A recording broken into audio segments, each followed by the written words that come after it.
పోతే కేటీఆర్ చేసిన ట్వీట్ అయితే మీరు కూడా చూసే ఉంటారు. ఏదైతే కాంగ్రెస్ పార్టీ నుంచి బీఆర్ఎస్ కాంగ్రెస్ పార్టీలోకి బీఆర్ఎస్ నుంచి భారీగా ఎమ్మెల్యేలని కావచ్చు లేకపోతే నేతల్ని కావచ్చు చేర్చుకుంటున్నారు, ఏ విధమైన రాజకీయం అంటూ. దాంతో పాటుగా ఒకవైపు ఏమో రాహుల్ గాంధీ ఈ మొత్తం చేరికలకు సంబంధించి వ్యతిరేకించాలని చెప్తారు, ఇక్కడ ఏమో చేర్చుకుంటారు. మీరు ఇప్పుడు మాట్లాడుతుంటే నేను అదే ట్వీట్ ఓపెన్ చేసి చూస్తున్నా. ఓకే, దీనికి నాకు ట్వీట్ కంటే కూడా ట్వీట్ మీద కొంతమంది ఇచ్చినటువంటి రెస్పాన్స్లు బాగా రిప్లైస్ కొద్దిగా అంటే రాజకీయపరమైనటువంటి చర్చకి దారితీసినాయి. They are following the path that TRS has taught when in power. వాళ్ళు వేసిన బాటలోనే నడుస్తున్నారులే అని చెప్తున్నారు. కాంగ్రెస్ని విమర్శించే క్రమంలో ఏదైతే మా పార్టీ ఎమ్మెల్యేలు మీరు చేర్చుకున్నారు అని ఏదైతే కేటీఆర్ విమర్శించారో దానికి కౌంటర్ అనమాట. Dharmarao talking about dharmas. ఇది కేటీఆర్ని ఉద్దేశిస్తూ సెటైరికల్, జస్ట్ సెటప్ అండ్ అని ఇంకో కొంచెం వేరే పదం వాడారు. Let us not go into it. Okay, what is this KTR? If you had known Congress party so well and believed in their agenda, then after 5 decades of roti kapda and makan, we would not have over 80 crore. ఇది ఒక అంటే ఇటుపక్క రాహుల్ గాంధీకి అటుపక్క కేటీఆర్ఎస్కి counter, ఇద్దరికి counter కావచ్చు. రీతి నీతి గురించి నువ్వే చెప్పాలి, అధికారంలో ఉన్నాం కదా అని తెలుగుదేశం కాంగ్రెస్ పార్టీలను మీ పార్టీలోకి తీసుకున్నప్పుడు మీరేం చేశారు? ఇది సూటి ప్రశ్న. నీవు హిపోక్రసీ గురించి చేసింది, హిపోక్రసీ గురించి మాట్లాడటం, నువ్వు నీ ఫేక్ బాపు చేసింది ఏమిట్రా సో అండ్ సో. నేను పదాలు నేను చెప్పను. నువ్వు కొన్ని రోజులు మూసుకుని కూర్చుంటే బెటర్, ఈ పార్టీ ఇంకొన్ని రోజుల్లో సో అండ్ సో. ఇక మొదలు పెడితే అన్ని కేటీఆర్ని టార్గెట్ చేస్తూ చేసినటువంటి. ఇంకా కొంచెం మీరు కిందికి వెళ్తే ఇంకో రిప్లై ఉంటుంది, నేను గమనించా, మరి మీకు స్వైప్ అయిందో లేదో. ఏంటంటే మీ పార్టీ ఎమ్మెల్యేలు వాళ్ళని కలిసి మేము చేరతామని చెప్తున్నారు కాబట్టి వాళ్ళు వచ్చి మిమ్మల్ని చేరండి అని ఎక్కడా చెప్పట్లేదంటూ కూడా ఒక రిప్లై ఇచ్చాను. కొంచెం లాజికల్ గానే అనిపించింది. ఇంకొక రిప్లై కూడా ఇక్కడ చూశాను, అది దానికోసం వెతుకుతున్నాను. అది దాని సారాంశం ఏంటంటే, నీ పార్టీలో నువ్వు, మీ బావ, మీ నాన్న, మీరు ముగ్గురే మిగులుతారు. మహా అయితే మీ జగదీశ్వర్ రెడ్డిలు, మీ పల్లా రాజేశ్వర రెడ్డిలు ఇట్లాంటి మీ బ్యాచ్ మాత్రమే మిగులుతారు. మొత్తం అందరూ వేరే పార్టీలు ఎత్తుక్కుంటున్నారు. చేతులు కాలిన ఆకులు పట్టుకోవడం ఇప్పుడెందుకు, అధికారంలో ఉన్నప్పుడే జాగ్రత్తగా ఉంటే బాగుండేది కదా అని ఒకటి. అంటే కాకపోతే ఆ రిప్లై ఇచ్చిన వ్యక్తికి తెలియదేమో అసలు ఆ బావ కూడా ఉంటాడో లేదో అనేటువంటి ఒక టెన్షన్ వాళ్ళల్లోనే ఉందంట. అంటే కొన్ని నేను ఎందుకు స్క్రోల్ అప్ చేస్తున్నానంటే, కొన్ని మనం మాట్లాడుకునే భాషతో లేనటువంటి ట్వీట్లని, అన్పార్లమెంటరీ లాంగ్వేజ్ లో కొన్ని ట్వీట్లు ఉన్నాయి. అంటే తెలంగాణ ప్రజల్లో ఉన్నటువంటి ఆగ్రహానికి ఇది ప్రతీకగానే చెప్పాల్సినటువంటి పరిస్థితి ఉంది. నీ బాపు ఒక ఎస్సీని సీఎం అని చేస్తా తెలంగాణ వస్తే అన్నాడు, చేశాడా? ఇంటికో జాబ్ ఇస్తాం తెలంగాణ వస్తే అన్నాడు, చేశాడా? నా మైండ్, నా ప్లానింగ్, నా చెమట చుక్క పెట్టి కట్టిన కాళేశ్వరం 100 ఏళ్ళైనా కూలదు అన్నాడు. మరి 3 పిల్లర్స్ కూలడం నిజం కాదా? 3 పిల్లర్స్ అంటావేమో అన్న, నీవు ఇల్లు ఒక పిల్లర్ కూలితే ఎలా?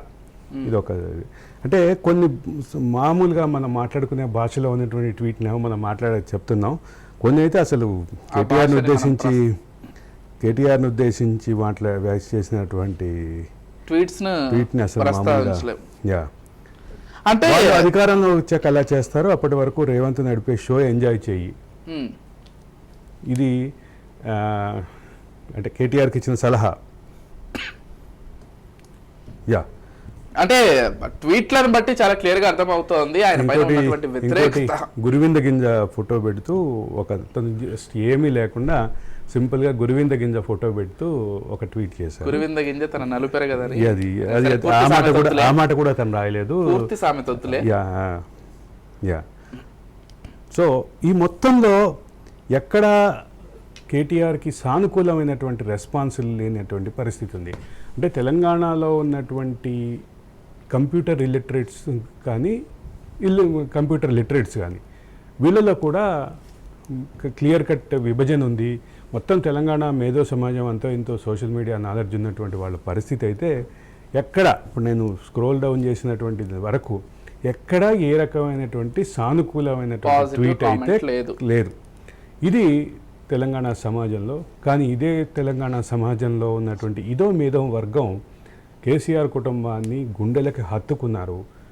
అటువంటి వాళ్ళు ఈరోజు ఇంత ఆగ్రహంగా ఉన్నటువంటి పరిస్థితి. ఈ రెండింటి మధ్య ఉన్నటువంటి తేడా ఏంటంటే 9.5 ఏళ్ల పాలన, అది తప్ప ఇంకేం లేదు.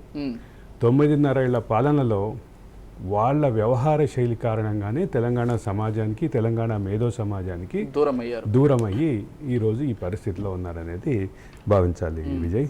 అంటే ప్రతిపక్షాలు చేసిన దాడి కంటే, లేకపోతే ప్రతిపక్షాలు చేసిన ఆరోపణల కంటే వాళ్ళకు వాళ్ళు చేసుకున్నటువంటి విధానాలే వాళ్ళని ఈ పరిస్థితికి తీసుకొచ్చాయని చెప్పుకోవాలి. స్వయంకృతాప్రాయం అనే చెప్పుకోవాలి. మొత్తం what we paid will return us. ఒక్క చిన్న వాక్యంతో మొత్తం చెప్పాల్సింది ఉందని చెప్పింది. బీఆర్ఎస్ కూడా అంతే చేసింది కదా కేటీఆర్. మీ దగ్గర దానికి ఏమైనా సమాధానం ఉందా? ఒకే వేదిక మీద టీడీపీ ఎమ్మెల్యే మీ నాయకుడిని తిట్టి ఆ వేదిక దిగగానే పింక్ కండువా కప్పుకున్నారు. మీరు వ్యతిరేకించి ఉండాల్సింది కదా వాటిని. అన్ని పార్టీలు ఆకర్ష్ పథకానికే కదా అని ఆయన ఇంకొంచెం డీటెయిల్డ్గా రాశారు. Do you have a moral right to question the Congress? ఇది అంటే అంటే ఒక విషయం ఏంటంటే ఇక్కడ ఇంకొక వ్యక్తి ఏంటంటే కాంగ్రెస్ ఇట్లా చేయటం తప్పు అంటే ఇంగ్లీష్లో రాశారు. This is wrong. I'm a పక్కా Congress. At any cost I don't support such MLAs poaching politics. But million questions arise. What is the difference between BJP and Congress, sorry BJP and Congress, and what you did in what BRS did in power. What BRS did in power. ఇది ఒక వ్యక్తి రాసిన అన్ని పార్టీలకు సంబంధించి ఇక్కడ ఒక విస్తృతమైనటువంటి చర్చ అయితే ఉంది. రాజకీయ ఫిరాయింపుల మీద ఎవ్వరూ ఒక పక్క మేధో సమాజం కానీ తెలంగాణ విస్తృత సమాజం కానీ స్పందించే దిశలో కొంత సానుకూలత ఉంది. అంటే ఈ వ్యాఖ్యకి సానుకూలత ఉంది, కానీ దీన్ని ప్రశ్నించడంలో టీఆర్ఎస్ యొక్క కేటీఆర్ యొక్క నిబద్ధతని తెలంగాణ సమాజం ప్రశ్నిస్తోంది. ఓకే, ఇప్పుడు నేను చెప్పే అంశం ఏంటంటే ఇదే మేధో సమాజం టీఆర్ఎస్ని కేటీఆర్ని గుండెలకు అత్తుకుంది. ఒక్క మాట అంటే ఒప్పుకోనటువంటి ఈ రోజు ఈ పరిస్థితి అయితే కనిపిస్తుంది. వాళ్ళే మాట్లాడేటువంటి పరిస్థితి.